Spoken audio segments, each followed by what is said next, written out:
พุทธานุสติกรรมฐาน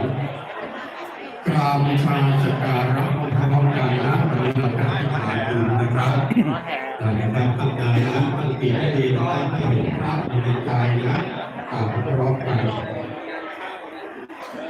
โมตัส